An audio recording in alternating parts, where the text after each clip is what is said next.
Querido Javier, qué gusto saludarte. ¿Qué tema nos pones sobre la mesa?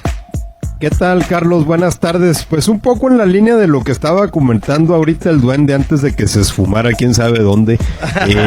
Justo el estado de negación en el que parecen vivir las autoridades, y creo que era un tema que valía la pena retomarlo. Yo lo estaba pensando más a raíz de lo que había dicho la presidenta Claudia Sheinbaum sobre el reportaje del New York Times que revela cómo el cártel de Sinaloa estaría reclutando estudiantes de química en universidades para que apoyen en la cocina de fentanilo, y también, y más preocupante, para que traten de desarrollar precursores que hagan innecesario que los importen de China, ¿no? Como que los narcos ya también se están sumando a esta tendencia de dejar de depender de las importaciones chinas, así como todos. Pero la reacción de lo que dijo la presidenta me parece que fue lo más preocupante por dos detalles. Primero, la sorna con la que se burló de la materia del reportaje, ¿no? Diciendo que ella solamente había escuchado que eso ocurría en una serie, obviamente la referencia a Breaking Bad, pero que pues, le había preguntado al gabinete de seguridad, y el gabinete de seguridad le dijo que no tenía información sobre eso. Entonces, cuando viene una declaración de esta naturaleza, pues creo que la reacción inicial no es tanto creer que realmente no tienen información, sino más bien temer que están bastante mal informados.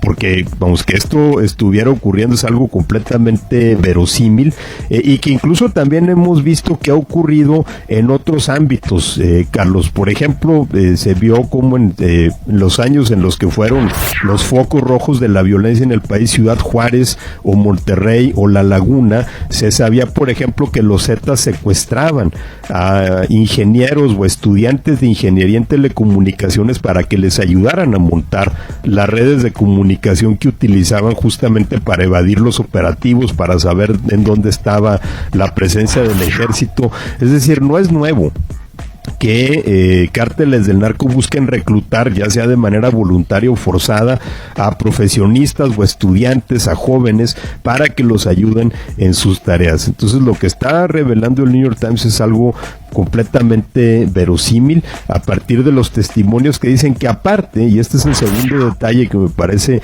que pasa un poco desapercibido, pero que debería llamar la atención, el reportaje dice que los testimonios que obtuvieron de los estudiantes y de los operadores del cártel de Sinaloa con los que habló la corresponsal concuerdan con reportes que tiene la Embajada de Estados Unidos en México sobre que esta actividad estaba ocurriendo en Sinaloa. Entonces, aquí lo que nos hace preguntarnos es si la Embajada de Estados Unidos sabe más de lo que ocurre en el cártel de Sinaloa que lo que sabe el Gabinete de Seguridad del gobierno federal. Entonces, esa negación, ¿no?, que hizo la presidenta de un fenómeno, pues yo creo que no es nada creíble, ¿no? Al final de cuentas, sí hemos visto cómo los cárteles del narcotráfico han penetrado todo tipo de instituciones públicas en el país, pues ¿por qué no vamos a pensar que también lo hubieran hecho en las universidades? Pero eso es lo que estamos viendo ahorita de las autoridades de todos los niveles, ¿no? En la presidencia de la República, en el gabinete, entre los gobernadores, en el alcalde de Apaseo el Grande, como lo acaba de comentar el duende, digo, la residencia que ya prácticamente tomó el gobernador de Sinaloa, Rubén Rocha Moya, en otro planeta, pues ya es notable, ¿no? Después de casi 3 meses de violencia en Sinaloa, en donde realmente no se sabe dónde vive el gobernador. Lo escuchamos el otro día regañar a los empresarios, ¿no? Porque decían que estaban magnificando la violencia en Sinaloa, que no era tanto, que no era para tanto, ¿no? Que ellos la estaban exagerando también las pérdidas en el comercio que la violencia les habría provocado. Y si esa declaración no fuera de por sí inaudita, ¿no?, cuando lo dijo, pues fue totalmente absurda cuando horas después en Culiacán criminales quemaron 2 restaurantes de sushi, ¿no? Y en uno de los casos, según se reportó, se quedaron ahí incluso para impedir que los bomberos apagaran las llamas, ¿no? Porque se querían asegurar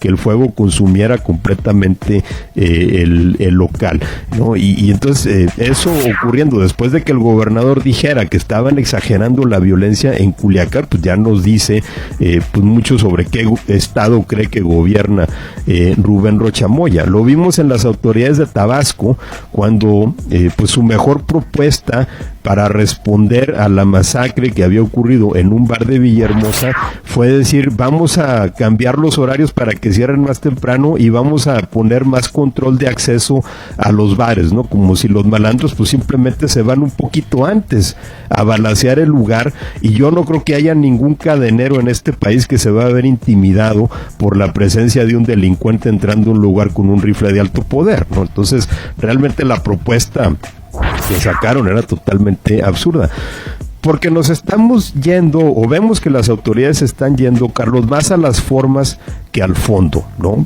Quieren centrarse más en los detalles de un hecho en particular que ver por qué está ocurriendo. Lo vimos con las explosiones en Culiacán de esta madrugada, primero reportes de que era un coche bomba, luego el secretario de Seguridad Omar García Harfuch dice, no fue un coche bomba, fue un dron.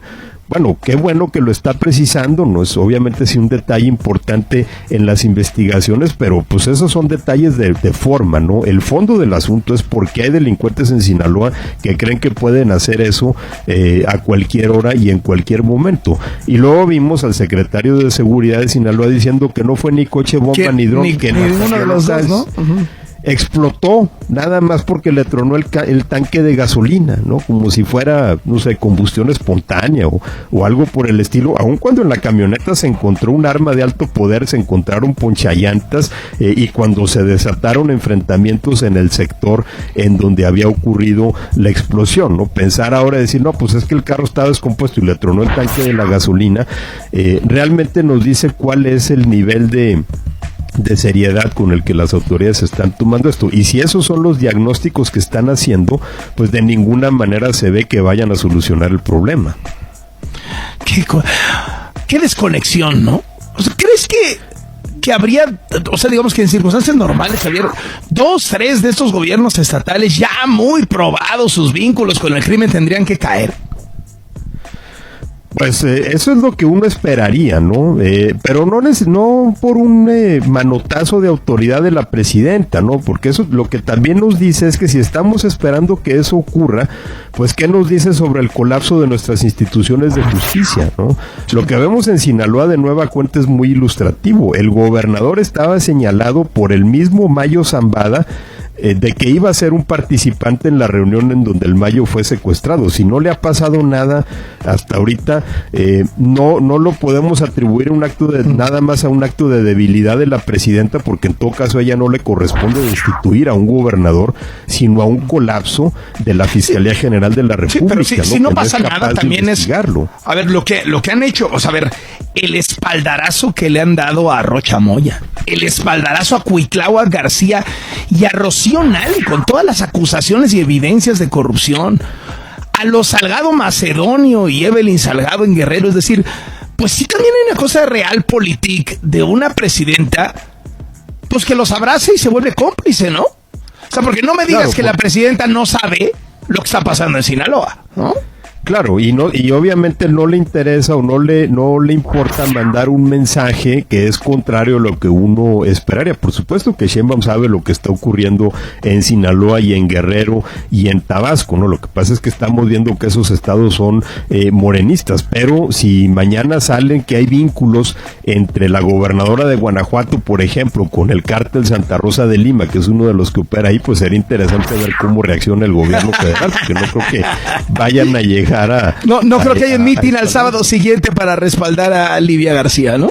Claro, porque también, por ejemplo, lo vemos en el Estado de México cuando hicieron este operativo en algunos municipios, ¿no? Con la detención de la alcaldesa de Amanalco, con la detención de algunos jefes de policías municipales, pero que se enmarca también en una disputa política que tiene que ver con el rompimiento entre los grupos de la gobernadora Delfina Gómez y del senador Higinio Martínez, ¿no? En donde aquí ya es más bien una lucha de lealtades decisiones políticas, pero en todo caso lo que ocurrió en el Estado de México de ninguna manera anticipa que el gobierno federal va a aplicar la misma mano dura con gobiernos estatales que están siendo señalados de colusión con los cárteles, como el de Sinaloa o el de Guerrero, o que han sido completamente inútiles para contener la violencia, como el nuevo gobierno en Tabasco. Javier, me da muchísimo gusto saludarte, que te vaya muy bien. Igualmente, Carlos, un abrazo. Javier Garza, analista de este programa.